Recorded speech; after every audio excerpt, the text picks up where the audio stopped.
Hi, I'm Matt Dillahunty, and you're watching Atheist Edge. It's time for another Choose Your Own Adventure.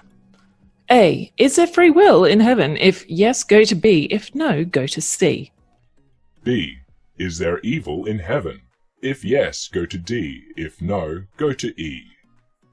C. If we are denied free will in heaven, then what is the importance of us having free will on earth? If all of Yahweh wants is a menagerie of sycophant robots in heaven, then what the hell is the purpose of free will on earth? D. A description of heaven. God shall wipe away all tears from their eyes, and there shall be no more death, neither sorrow nor crying, neither shall there be any more pain, for the former things have passed away. Titanic! Doesn't sound like there's evil in heaven. And if there is, how is heaven any better than earth? E. Evil is the sin caused by exploiting God's gift of free will. Satan and a third of all the angels committed an evil act by rebelling against God, thus getting them thrown out of heaven. This proves there is, in fact, evil in heaven. In the Bible, Esther became a queen by defeating a large group of maidens in a sex contest. Esther 2:15-17. I wonder what kind of sex contest. Honestly, did they have some sort of porn Olympics? I actually would have liked to have seen that. Probably would have been pretty funny.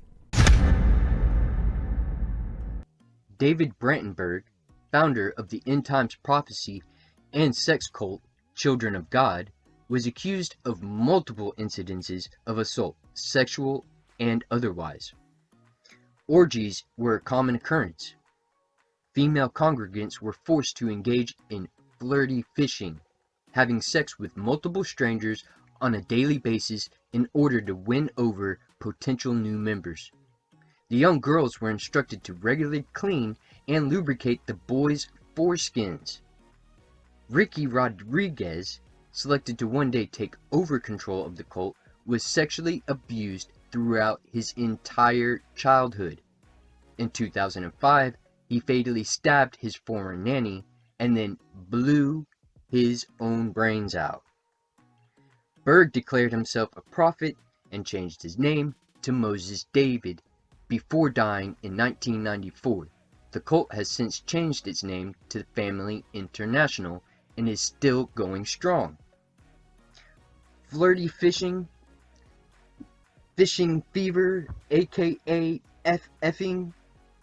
The promiscuous actions harmed people's relationships and lives. A teaching of David's was, "With love there are no boundaries." To the contrary, without boundaries, or what I would call standards, a person is vulnerable to a multitude of dangers. To the day of this recording, Family International website bolster that they have 1,450 members and in 75 countries.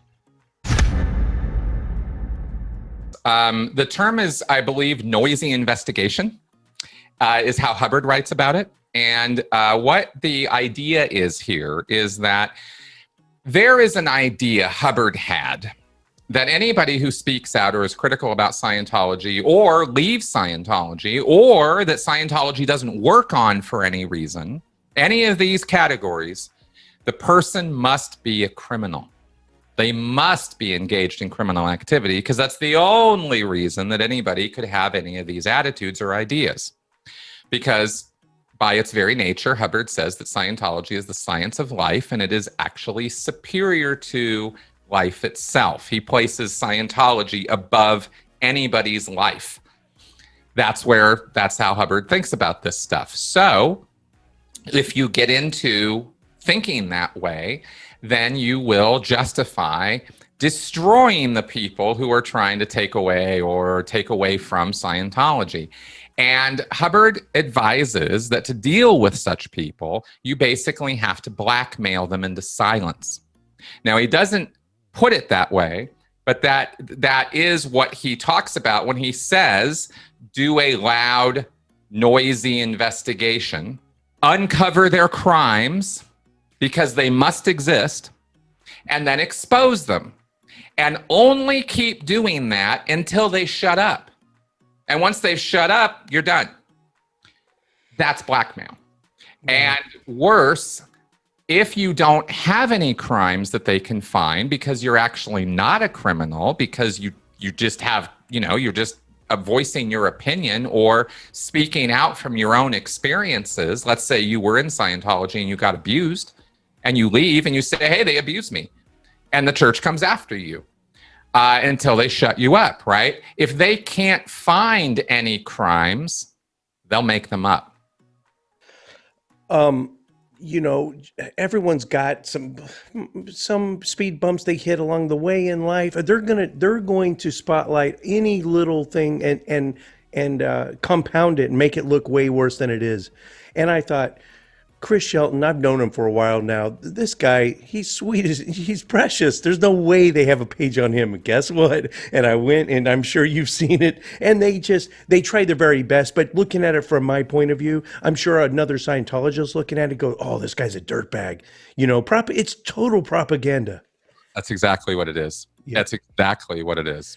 The Mike Rinder, I think. So he used to be with them, and there's it's an old BBC program. I think it's on YouTube, but yep. When he was still in, when he kind of lost it. When John Sweeney that's lost, it. Yeah. John Sweeney lost it. BBC reporter, yeah. That's right. So, and I'm thinking, when they do these noisy investigations, I see it a lot where on Leah's show, they get the cameras really inches from these people's faces, which I don't know. I don't know the law that I'm sure that these Scientologists know the law back and forth, and they would be goading someone like me who would be, combat Marine. If you're getting that close to me, there's a very good chance I'm going to do something I will regret, and that's exactly what they want. That's right. That's exactly what they want, and that is why they practice for hours, gaining the ability to not react to something that somebody is saying or doing to them. This is something Scientologists practice. They call it bull bait. And they will sit for hours. I've done this for hundreds of hours, where I will just sit in a chair and somebody will say or do things to try to provoke me, make me laugh, get a response or a rise out of me. And you can say and do anything when you're doing these kind of drills. So Scientologists armor themselves up to be, frankly, disassociated. There's a psychological name for this. It's not a good thing. And when you're not engaged with the person in front of you, and you're sort of, being the strong, silent, statue, which is what they pretend to be, then, you do that over a long period of time, and it's going to mess with your head. It messed with mine. And that's one of the things they practice. So they look at that ability to not react, to not, do that kind of thing as a feature when it's really a bug, right? And then they try to provoke other people into this to make them look bad and make the Scientologists look good. And everybody's kind of onto the shtick at this point, but it used to work like gangbusters. I mean, it was wonderfully successful PR to get the critics riled up and screaming and yelling. And the best example of this is actually that Panorama show. It's brilliantly executed on the part of Scientology, continually goading a BBC reporter named John Sweeney, who was trying to do a story on Scientology, and it was an in-depth investigation. And he was interviewing Scientologists, and he was being followed around by the church's spokespeople. Even when he was not with them and he was trying to interview ex-Scientologists, the church would show up. They were following him. They were stalking him, and the reporter. And they would just show up at these things. Why are you talking to him? He's an ex-Scientologist. He's a criminal. He's a this. He's a that. And he'd be like, well, how did you even know I was here? And after a week of this, a sustained insults, calling him a bigot, calling him a this, calling him a that, he lost his shit. He blew up, and he totally lost it. And he had to publicly apologize for that. Now it's almost a sort of badge of honor, John survived it fine eventually, but that's what Scientology does to people. Well, he just lost his temper a little bit. Yeah, I could see myself, I could see it getting a lot worse for me. Yeah. And, I'd like to think I have self-control, but if they're, I would consider it almost simple assault, getting a camera that close to my face, getting in my face, there's a high probability I'd be slapping a camera out of someone's hand at the very least, and then they win. That's right. That's exactly right. Yep. And they did that with Marty Rathbun when he was still a critic. They did that with Mike, of course. They stalked and harassed him. And you're right. I mean, the way you're describing it is exactly what they do, and it's purposeful. It's every inch of it is purposeful. In many cases, they actually practice what they're going to say and do before they go out and do it too, so that they get it just right. I mean, you really got to appreciate the level of effort and just the amount of effort they put into doing this stuff. It's crazy. It was common knowledge amongst early Christian church fathers that the virgin birth, crucifixion, death, resurrection, and ascension of Jesus into heaven was a copy and paste job of earlier Roman gods. Justin Martyr wrote, "And when we say also that the Word, who is the first birth of God, was produced without sexual union, that he, Jesus Christ, our teacher, was crucified and died and rose again and ascended into heaven, we propound nothing different from what you believe regarding those whom you esteem sons of Jupiter. And what kind of deeds are recorded of each of these reputed sons of Jupiter? It is needless to tell those who already know. One example is Romulus, a god in human form and founder of the city of Rome.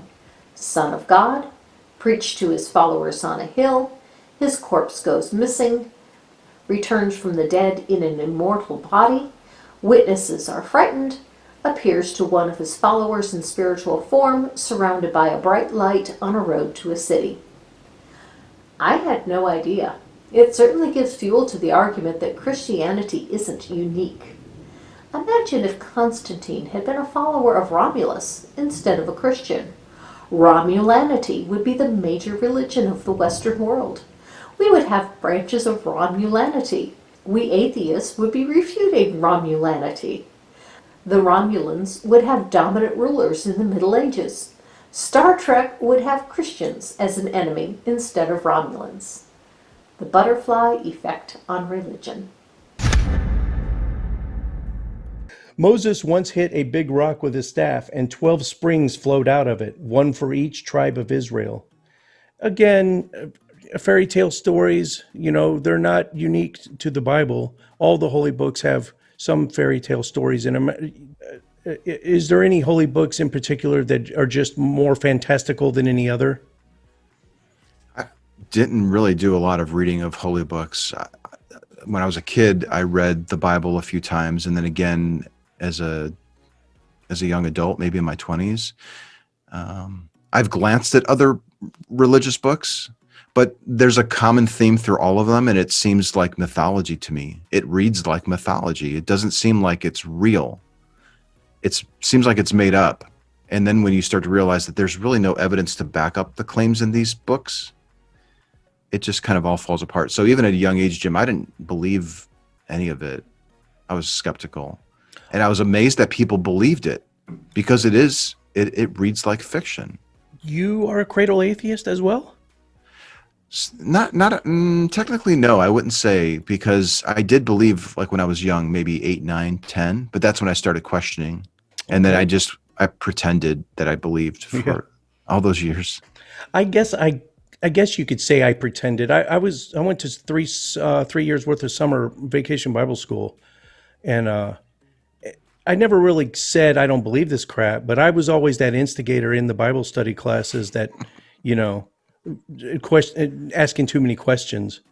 Yeah, and I've never prayed. Every time anyone bowed their head, I followed along with them, but I have never to this day prayed, which is pretty weird. Yeah, when I went to church, or mass as we called it, because I was Catholic, I distinctly remember sitting there just mystified that people are believing this stuff, and it was frustrating to have to keep going to this stuff, and I didn't believe it. I remember going away to it was maybe like a weekend getaway for confirmation, where this is where they think that you're old enough to go through all these trainings and then make your declaration that you believe.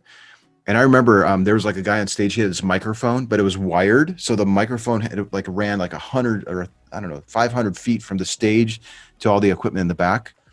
And I remember just leaning in my chair and pressing down on that wire with my chair, and it was interfering with he couldn't talk, basically. I was like, that's how anti-theist maybe I was at that point. Like, God, this is just so dumb. What are we doing here? I guess you could argue that I was deplatforming him. Oh, did they catch you? No, because they were following the cable to try to figure out what the source was, and I could see them coming, so I just moved my chair off of it. Like, Oh, shit. not sure what's going on. It's working out.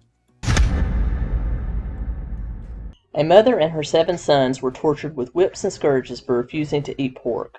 One of the sons said he would rather die than violate God's law. On the king's orders, his tongue was cut out, hands and feet cut off, scalped, and he was cooked alive in a giant frying pan. Jesus Christ. The other 6 brothers received the same fate in succession. From that day, the mother was spoken of with reverence and says, was to be admired above measure because she bore her son's death with good courage and for the hope she had in God. Oh, yeah, I almost forgot the mother was roasted alive also. You know, bacon's not that bad. I really like bacon.